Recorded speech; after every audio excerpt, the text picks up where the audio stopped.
Assalamualaikum warahmatullahi wabarakatuh.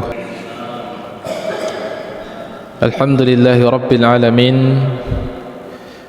Nahmaduhu wa nasta'inuhu wa nastaghfiruh wa na'udzu billahi min shururi anfusina wa min sayyiati a'malina.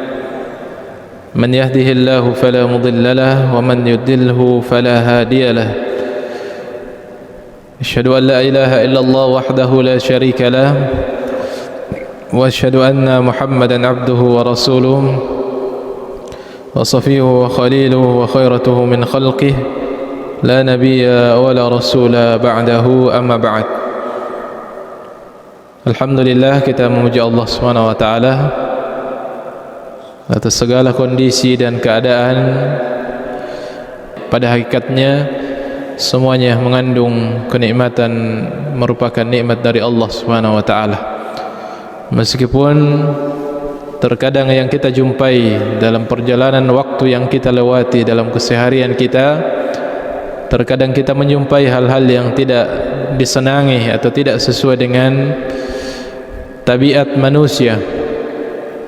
Akan tetapi ketika diselami lebih mendalam, maka di baliknya semuanya bernilai kebaikan. Bahkan kata Imam Ibn Qudamah Al-Maqdisi rahimahullah ta'ala ketika dia membahas tentang bahwasanya di balik musibah itu adalah kenikmatan, beliau mengatakan bahwasanya nanti di akhirat orang akan justru bersyukur karena dahulu telah ditimpa oleh berbagai musibah di dunia. Justru manusia akan bersyukur atas musibah-musibah yang telah menimpanya di dunia. Di saat dia mendapatkan balasannya, bahwasanya setiap musibah yang menimpa itu menghapuskan dosa-dosanya. Setiap musibah yang menimpa itu mengangkat derajatnya, dan nanti akan diperlihatkan kepadanya bahwasanya ini sekian dosamu yang diampuni karena kematian saudaramu atau kematian orang yang engkau cintai.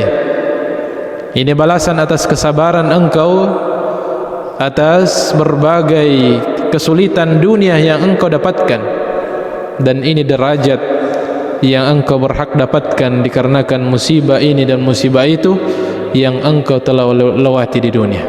Maka pada hakikatnya semua yang datang kepada kita, selama kita menghadapinya dengan benar, menyandarkannya kepada Allah Subhanahu wa taala, menyerahkannya kepada Allah Subhanahu wa taala, jika itu adalah nikmat kita mensyukurinya, dan jika itu adalah musibah kita bersabar dan berharap pahala dari Allah Subhanahu wa taala, maka pada hakikatnya semuanya adalah bernilai nikmat. Dan itu sesuai dengan sabda Nabi sallallahu alaihi wasallam yang sering kita ulangi sebagai motivasi, ajaban li amril mu'min. Sungguh sangat ajaib, sangat luar biasa kondisi seorang yang beriman.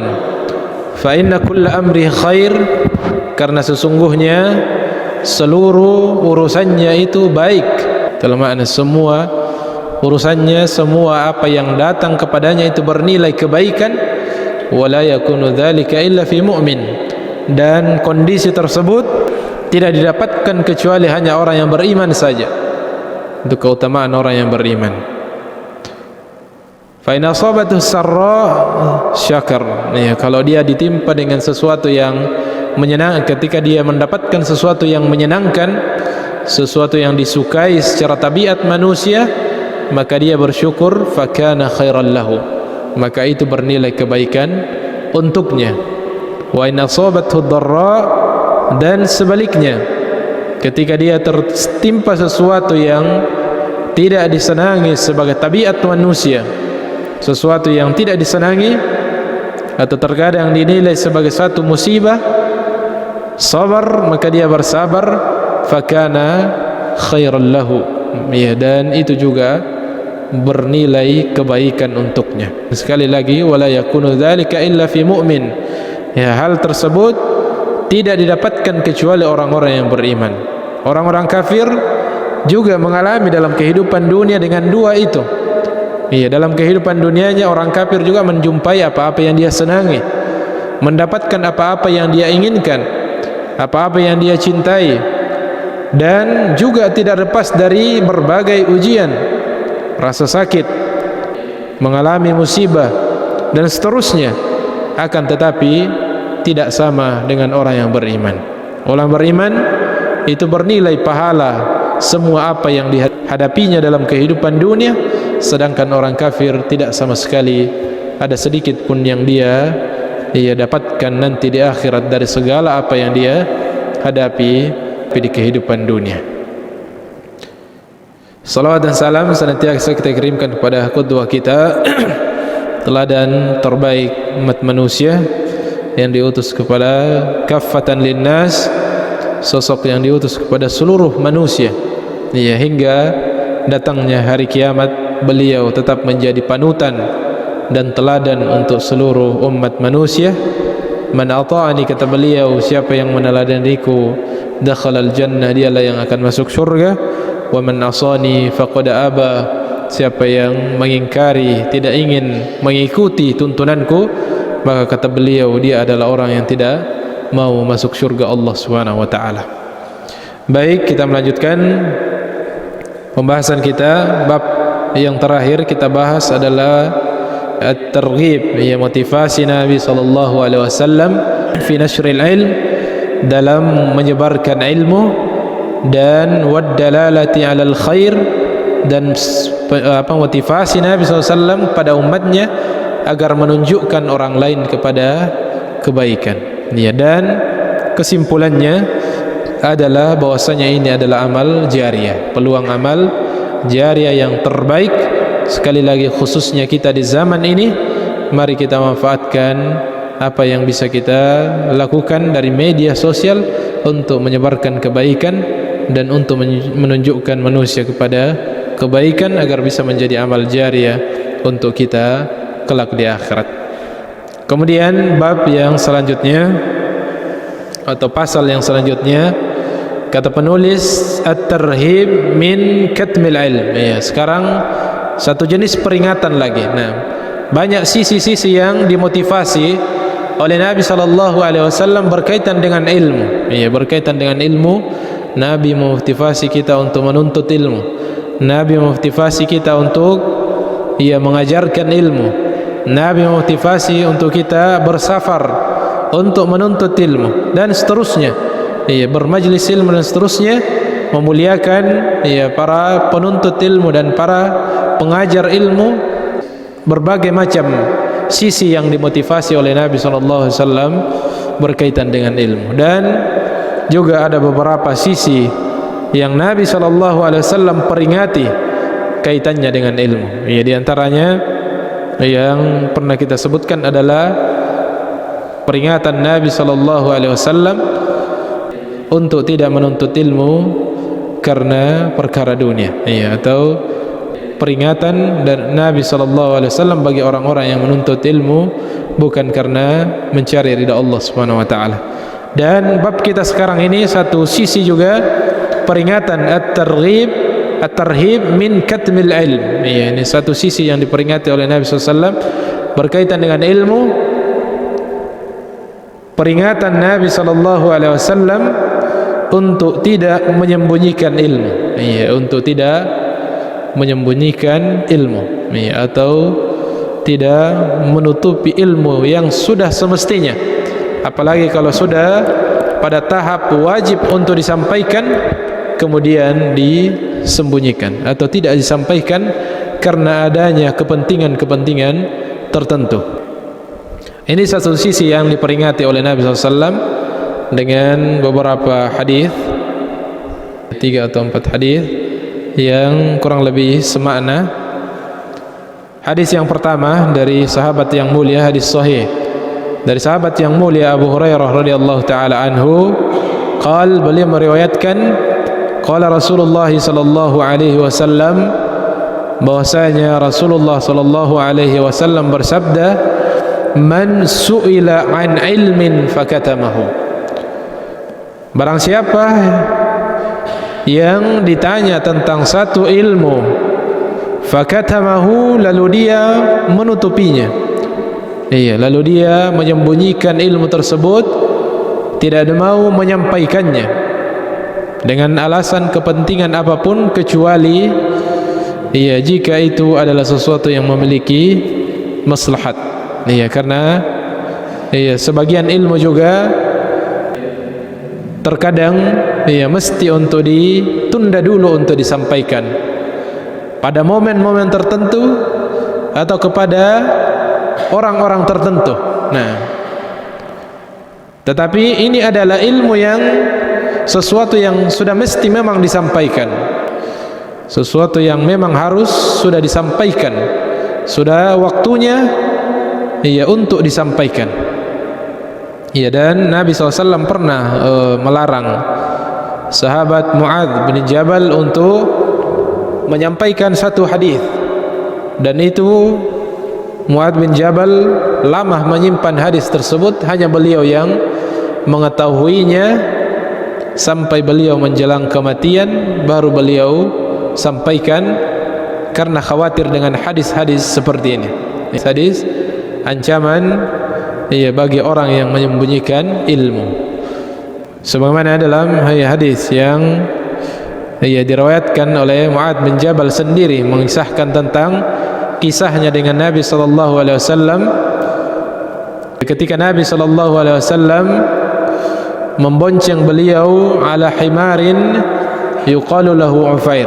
Ketika Nabi membonceng Mu'adz bin Jabal di atas seekor kendaraan keledai beliau yang beliau berikan nama Ufair. Ufair nama keledai Nabi SAW. Maka Nabi kemudian memanfaatkan momen tersebut, mengajarkan ilmu kepada sahabatnya Mu'adz dan mengatakan, ya Mu'adz, atadri ma haqqullahi ala ibadihi? Wahai Mu'adz, apakah engkau tahu apa haknya Allah Subhanahu wa taala terhadap hambanya? Begitupun sebaliknya, wa ma haqqul ibadi 'ala Allah, dan apakah engkau tahu apa haknya hamba Allah Subhanahu wa taala terhadap Allah? Maka Mu'adz mengatakan, wallahu wa rasuluhu a'lam, Allah dan Rasulnya lah yang mengetahui, yang lebih tahu. Maka Nabi SAW memberikan jawabannya bahwasanya haqqullahi 'ala ibadihi an ya'buduhu wa la yusyriku bihi syai'a. Hak Allah Subhanahu wa taala terhadap hambanya adalah untuk diibadahi dan tidak dipersekutukan. Itulah hak Allah Subhanahu wa taala. Dan hak hamba terhadap Allah Subhanahu wa taala adalah alla yu'adziba man la yusyrika bihi syai'a. Hak hamba Allah Subhanahu wa taala untuk tidak disiksa, tidak diazab selama dia tidak mempersekutukan Allah Subhanahu wa taala. Maka Mu'adz bin Jabal kemudian langsung mengatakan, ya Rasulullah, afala ubashiru bihin nas? Wahai Rasulullah, tidakkah baik kalau aku memberikan kabar gembira, menyampaikan kabar gembira ini kepada manusia? Maka Nabi SAW mengatakan, la tubashirhum fayattakilu. Jangan sampaikan hadis ini, jangan sampaikan kabar ini kepada mereka, fayattakilu, karena mereka dikhawatirkan mereka akan berpasrah, artinya tidak lagi mau beramal. Karena bukankah seorang hamba tidak akan disiksa selama dia tidak syirik? Kalau salah dipahami, maka bisa jadi manusia akan lebih banyak berpasrah, tidak lagi mau beramal. Cukup mengatakan yang penting jangan syirik. Yang penting jangan berbuat syirik, kita tidak disiksa. Padahal tidak demikian. Butuh penafsiran, butuh penjelasan, butuh dalil-dalil yang lain untuk digabungkan. Banyak kata para ulama kita, memahami hadis-hadis seperti ini harus digandengkan dengan banyak-banyak hadis-hadis yang lainnya, agar kita tidak memahami sepotong saja, sehingga bisa menyebabkan orang hanya mengatakan kalau demikian yang penting tidak syirik, selamat maka. Karena dikatakan bahwasanya hak hamba adalah tidak disiksa selama dia tidak syirik. Maka Mu'adz bin Jabal menyimpan hadis tersebut cukup lama hingga beliau menjelang kematian, atau setelah beliau merasa khawatir jangan sampai termasuk dalam menyembunyikan ilmu dan melihat kondisi kaum muslimin, tingkat pemahaman sudah mendalam dan ini disampaikan di awal-awal Islam, maka beliau pun sampaikan ketika melihat kondisi sudah saatnya untuk disampaikan dan dijelaskan. Maka selain ada larangan untuk menyembunyikan ilmu, juga ada beberapa hadis yang menunjukkan bahwasanya boleh di waktu-waktu tertentu atau terhadap orang-orang tertentu perlu untuk ditunda dulu penyampaian ilmu tersebut kepadanya karena dikhawatirkan terjadinya fitnah atau hal yang tidak diinginkan. Misalnya ketika kita diutus sebagai seorang dai atau kita berkunjung ke keluarga dan seterusnya, kemudian kita berdakwah dan kita melihat kondisi masyarakat di tempat medan kita berdakwah, kita harus memperbaiki fikih dan strategi dakwah kita. Jangan langsung menyampaikan semua ilmu yang kita miliki, semua yang dikerjakan oleh orang yang berada di medan dakwah kita haramkan semuanya. Besoknya kita sudah tidak terlihat lagi di tempat itu. Makanya perlu tahapan, perlu fikih yang baik dalam menyampaikan ilmu tersebut. Namun terhadap ilmu yang memang sudah waktunya untuk disampaikan, apalagi perkara yang harus untuk disampaikan kemudian sengaja untuk disembunyikan karena kepentingan-kepentingan tertentu, kepentingan-kepentingan dunia dan bukan maslahat kepentingan agama, maka inilah yang diancam oleh Rasulullah sallallahu alaihi wasallam, bahwasanya orang-orang yang menyembunyikan ilmu tersebut uljimah yaumal qiyamati bilijamin min nar. Bahwasanya mereka nanti pada hari kiamat, orang-orang yang sengaja menyembunyikan ilmu karena kepentingan-kepentingan dunia, uljima yaumal qiyam, nanti pada hari kiamat dia akan dikekang bilijamin min nar, dengan kekangan dari neraka. Mereka akan disiksa dengan kekangan, atau pengertian kamusnya uljima dikekang atau diseret, diikat dengan ikat dari neraka. Uljima bilijamin min nar, dia dikekang dengan kekangan dari neraka. Itu hadis yang pertama.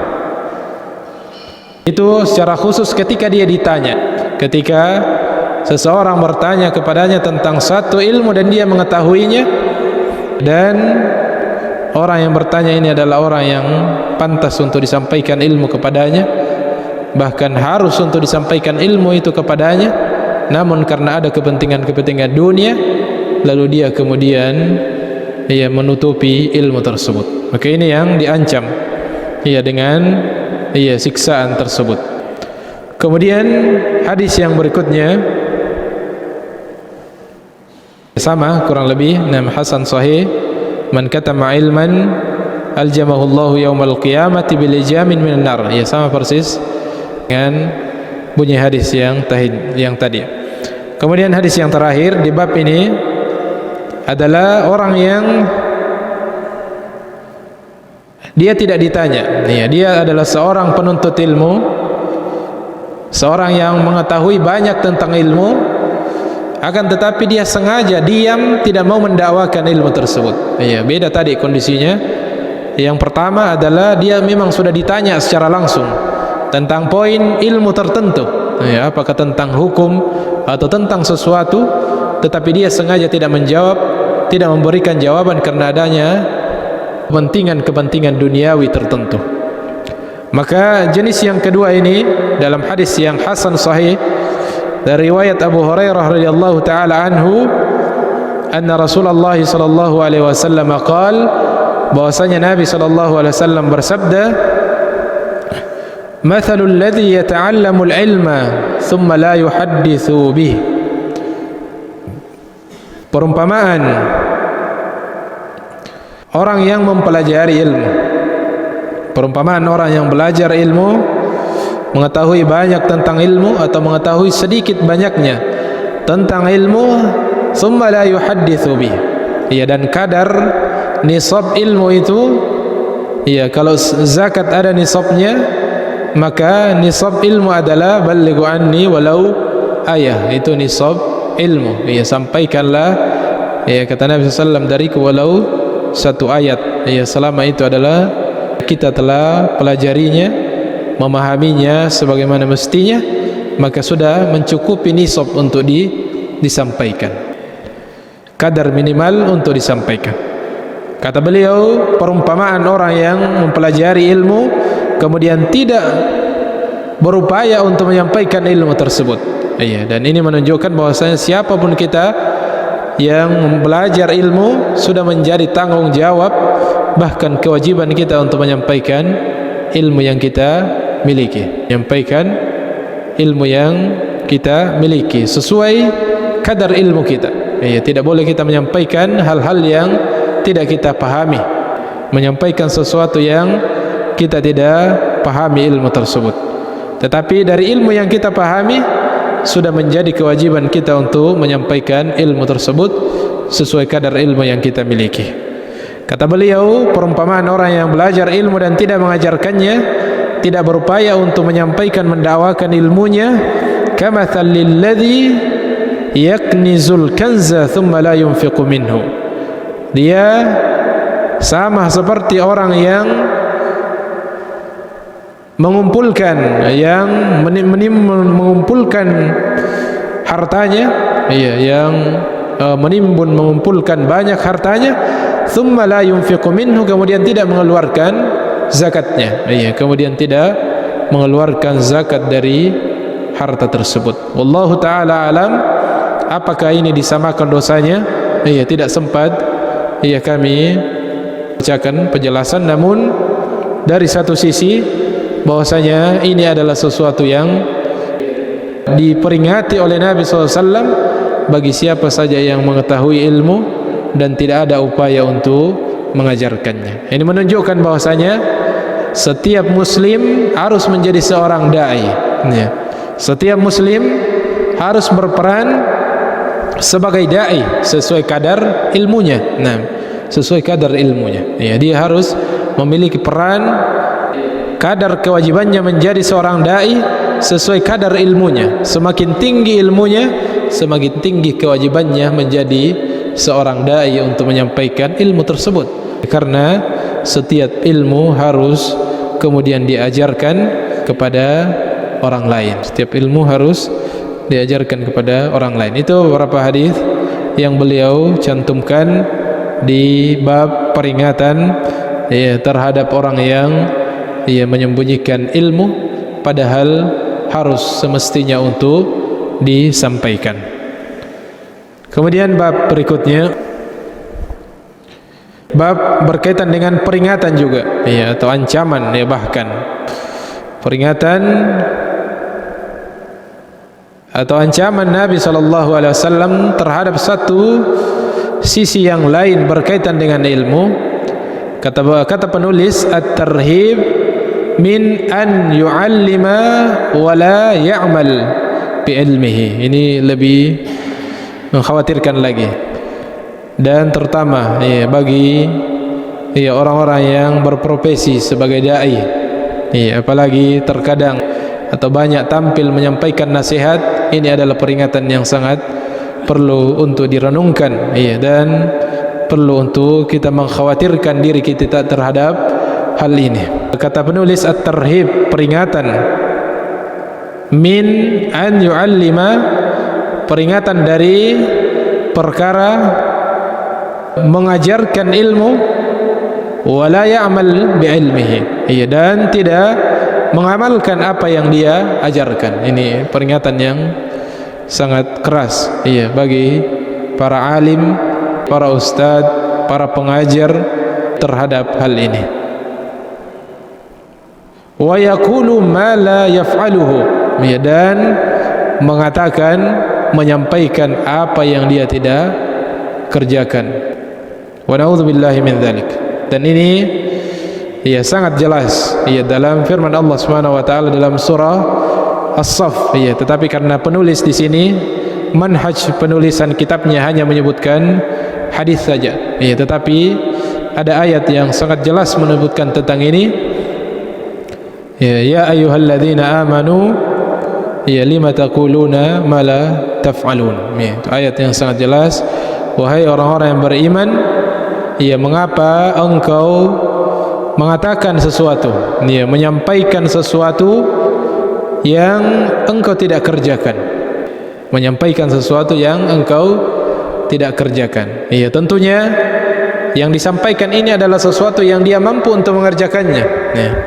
Beda kalau yang disampaikan adalah sesuatu yang dia tidak punya kemampuan untuk mengerjakannya, ya. Kalau dia menyampaikan khutbah atau ceramah tentang kewajiban haji, dia memotivasi jamaah untuk berhaji, ya, jangan kita katakan, jangan bikin bahas itu, kita juga belum haji, ya. Jadi bukan seperti itu. Ilmu yang secara kemampuan dia mampu untuk mengerjakannya, akan tetapi dia tidak mengerjakannya, ya, padahal dia telah mengajak, ya, orang lain untuk, ya, melakukan amalan tersebut. Ya ayyuhalladzina amanu lima taquluna ma la taf'alun, wahai orang-orang yang beriman, ya, mengapa engkau mengatakan, ya, sesuatu, menyampaikan sesuatu yang engkau tidak lakukan, yang engkau sendiri tidak kerjakan. Begitupun sebaliknya, dalam bentuk larangan juga masuk dalam ayat ini, ya, mengapa engkau melarang dari sesuatu yang justru engkau terjatuh ke dalamnya. Inilah ya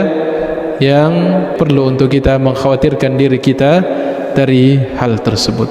Tetapi ya bukan juga berarti ya kita mengatakan kalau demikian lebih baik diam, uskut taslam, nah, diam, ya, diamlah engkau selamat. Tidak juga. Nah, karena kita diperintahkan untuk berdakwah, ya, kita juga harus dituntut untuk menyampaikan ilmu, iya, makanya tidak ada pilihan lain, tidak ada pilihan yang benar kecuali harus menyampaikan dan mengamalkan. Orang yang menyampaikan dan tidak mengamalkan mendapatkan peringatan. Orang yang mengetahui tidak menyampaikan juga tidak selamat, ya, juga mendapatkan peringatan. Jadi hanya satu yang selamat, sampaikan dan amalkan. Iya, sampaikan dan amalkan, itulah jalan satu-satunya yang selamat. Lima taquluna ma la taf'alun, ya, mengapa engkau menyampaikan sesuatu yang engkau tidak kerjakan, ya, padahal engkau mampu untuk mengerjakannya. Kabura maqtan indallah, ya, itulah ancamannya, sungguh kemurkaan Allah Subhanahu wa taala, kemurkaan Allah Subhanahu wa taala. Kabura maqtan indallah, di sisi Allah Subhanahu wa taala, an taqulu ma la taf'alun, di saat engkau mengatakan atau di saat kalian mengatakan sesuatu yang justru kalian yang tidak mengerjakannya. Itu diantara ayat yang sangat tegas yang memberikan peringatan, ya, bahwasanya tidak boleh untuk kita kemudian menyampaikan lalu kita justru tidak mengerjakan, atau melarang lalu justru kita yang melanggar, ya, dan sebaliknya juga tidak boleh untuk kemudian kita diam dari apa yang kita ketahui. Maka tidak ada jalan lain kecuali kita harus menyampaikan, ya, kebenaran dan, ya, menjadi terdepan dalam mengamalkan ilmu dan kebenaran yang telah kita sampaikan tersebut. Itulah yang kemudian membawa kita pada derajat yang paling tinggi. Yarfa'illahu alladhina amanu minkum walladhina utul ilma darajat. Allah mengangkat derajat orang-orang yang beriman di antara kalian dan orang-orang yang berilmu, yaitu orang yang berilmu dan mengajarkan ilmunya dan mengamalkannya. Hadis yang pertama di bab ini adalah hadis yang dihukumi oleh Syekh Al-Albani rahimahullah ta'ala sebagai hadis yang sahih dari sahabat yang mulia Zaid bin Arqam radhiyallahu anhu, bahwasanya Rasulullah sallallahu alaihi wasallam kana yaqul, bahwasanya adalah Nabi sallallahu alaihi wasallam senantiasa atau biasa mengucapkan dalam doanya, menyampaikan, melantunkan dalam doanya yang merupakan doa isti'adzah, ya, doa perlindungan dari beberapa hal yang merupakan keburukan, di mana beliau berdoa dengan memohon perlindungan, Allahumma inni a'udzubika min ilmin la yanfa'. Dari 4 jenis keburukan yang beliau memohon perlindungan kepada Allah Subhanahu wa taala, dari 4 keburukan tersebut, yang pertama kali beliau minta adalah memohon perlindungan dari ilmu yang tidak bermanfaat. Karena ilmu yang tidak bermanfaat konsekuensinya terhadap 3 hal yang berikutnya. Ketika ilmunya itu tidak bermanfaat, maka 3 bahaya yang setelahnya akan menimpanya juga, ya. 3 keburukan yang Nabi berlindung kepadanya juga akan menimpa dirinya. Makanya beliau memulai dengan berdoa, Allahumma inni a'udzubika min ilmin la yanfa'. Ya Rabb, ya Allah, sesungguhnya aku berlindung kepadamu min ilmin la yanfa', dari segala ilmu yang tidak memberikan manfaat. Tentu ada beberapa jenis, ya, ilmu yang tidak memberikan manfaat. Pertama, ya, ilmu yang memang secara zat atau secara teori memang ilmu yang tidak berguna. Nah, ilmu yang tidak memberikan manfaat. Nah, atau ilmu yang bahkan merupakan menggiring kepada, ya, kesesatan, ya, menggiring kepada dosa, ya, maka ini semuanya jenis ilmu yang tidak boleh dipelajari, tidak memberikan manfaat, ya, ilmu yang la yanfa', ya, itu ilmu-ilmu yang memang mengajarkan tentang perkara-perkara yang bisa membahayakan. Ilmu sihir ilmun la yanfa', satu jenis ilmu yang tidak ada manfaatnya. Dengan berbagai sihir jenis apapun, itu ilmu yang tidak boleh dipelajari, bahkan, ya, haram hukumnya untuk dipelajari, karena ilmu yang dikategorikan sebagai ilmun la yanfa', bahkan bisa menggiring kepada kesyirikan. Dan berbagai jenis ilmu-ilmu yang lainnya jangan dipelajari jika itu bisa menggiring kepada, atau ilmu yang digunakan dalam kemaksiatan pada Allah Subhanahu wa taala, atau ilmu yang secara zat dia berguna. Nah, secara teori dia adalah ilmu yang bermanfaat, namun dalam aplikasinya dia tidak digunakan dalam hal-hal yang bermanfaat.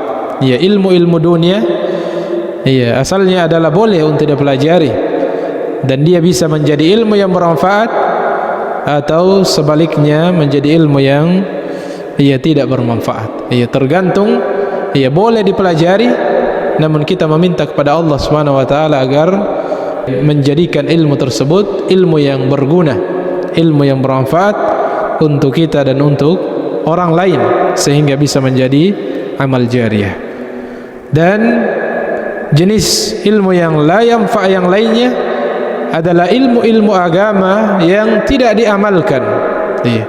Ilmu-ilmu agama yang telah dipelajari, telah diketahui, bahkan mungkin sebagian telah didakwakan, namun tidak diamalkan oleh seorang, ya, yang memiliki ilmu tersebut, atau ilmu yang tidak mendekatkan, mendatangkan rasa khasyah di dalam hatinya. Maka ini adalah satu di antara jenis ilmu yang la yanfa'. Ya, artinya ilmu banyak yang dia telah ketahui berkaitan dengan agama ini, namun hal itu dia tidak aplikasikan dalam kehidupannya sehari-hari. Maka Nabi SAW mengajarkan kepada kita, ya, kalau beliau saja yang ilmunya adalah bersumber dari wahyu, tetapi beliau masih terus berdoa kepada Allah Subhanahu wa taala, memohon perlindungan dari ilmu yang tidak bermanfaat.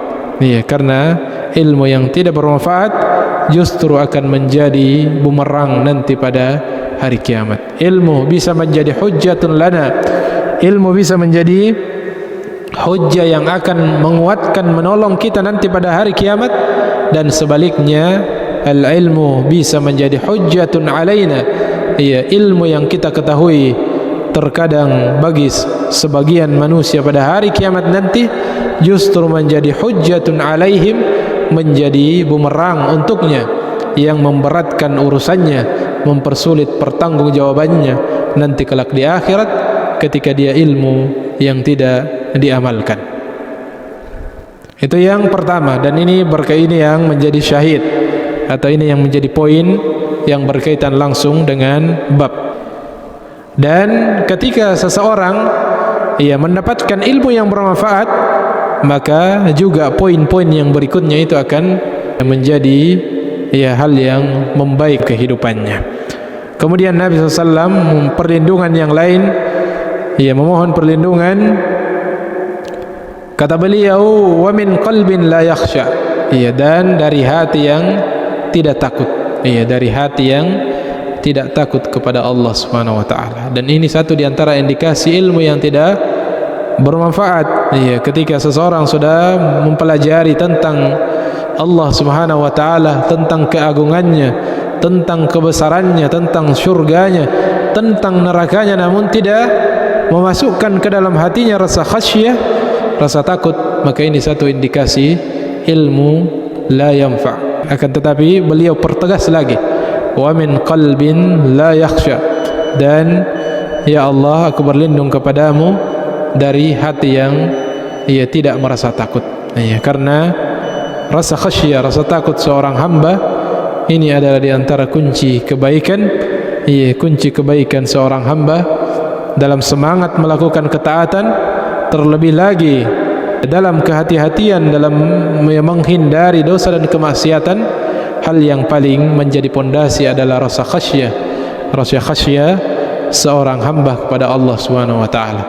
Dan sumber untuk mendapatkan khasyatullah, rasa takut kepada Allah Subhanahu wa taala, sumber yang paling utama adalah al-ilmu. Innama yakhsyallaha min ibadihi ulama. Tidak akan muncul rasa khasyah kepada Allah Subhanahu wa taala jika tidak dikuatkan dengan ilmu. Karena pengetahuan kita lah tentang Allah Subhanahu wa taala, tentang balasannya, itu yang membawa rasa khasyah ke dalam hati seorang hamba.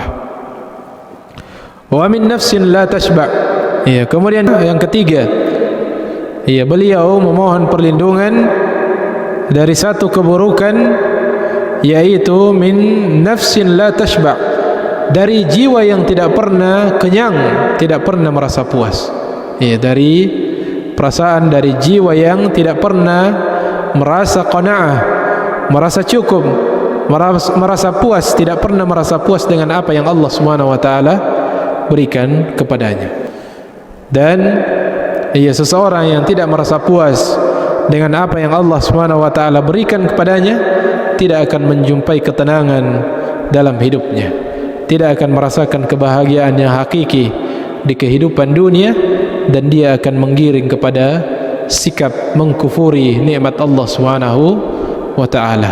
Mengkufuri nikmat Allah Subhanahu wa taala yang tentu sudah kita ketahui bahwasanya orang yang mengkufuri nikmat Allah Subhanahu wa taala, kata Allah Subhanahu wa taala, fa inna adzabi lasyadid. Sungguh adabku sangat pedih bagi orang-orang yang tidak mensyukuri nikmatku, kata Allah Subhanahu wa taala. Wa min da'watin, dan yang terakhir, wa min da'watin la yustajabu lah, dan Nabi sallallahu alaihi wasallam berlindung dari doa yang tidak dikabulkan. Doa yang tidak dikabulkan. Kalau selevel Nabi sallallahu alaihi wasallam saja, sebagai orang yang telah dijamin sebagai manusia terbaik, telah diampuni dosa-dosanya, telah dijamin baginya syurga, akan tetapi masih ada rasa khawatir atas doa-doanya, masih ada rasa khawatir doanya tidak diterima. Maka tentu kita yang tidak bisa dibandingkan sedikit pun dengan Nabi SAW perlu untuk merasa khawatir dengan doa kita. Tetap ada rasa raja, menggabungkan selalu dalam doa-doa kita rasa raja, penuh harap. Kita berdoa dengan harapan sepenuhnya bahwasanya doa kita akan diterima, akan tetapi tetap kita berlindung kepada Allah Subhanahu wa taala dari doa-doa yang tidak diterima. Sehingga kita menghindari perkara-perkara yang bisa menjadi penghalang doa kita diterima. Itu hadis penutup yang bisa kita bacakan, yang juga merupakan hadis di antara doa-doa yang ma'thur, doa-doa ada yang perlu diamalkan karena dia adalah secara teks diajarkan oleh Nabi SAW untuk kita berlindung dari 4 perkara yang membahayakan tersebut, atau 4 perkara yang buruk tersebut: ilmu yang tidak bermanfaat, kemudian hati yang tidak ada rasa takutnya, dan jiwa yang tidak pernah merasa puas, dan doa yang tidak dikabulkan. Nas'alullah, justru kita meminta sebaliknya, Allahumma rzuqna ilman nafi'an wa qalban khashi'an wa nafsan syabi'an aw muqni'an wa da'watan yustajabu lahu ya arhamar rahimin. Mudah-mudahan ada manfaatnya. Segala yang benar dari Allah Subhanahu wa taala. Jika ada hal-hal yang keliru, mohon diluruskan, dan selebihnya kita beristighfar kepada Allah Subhanahu wa taala dengan doa kafaratul majlis. Subhanakallahumma wa bihamdik, asyhadu an la ilaha illa anta, astaghfiruka wa atubu ilaik. Wassalamualaikum warahmatullahi wabarakatuh.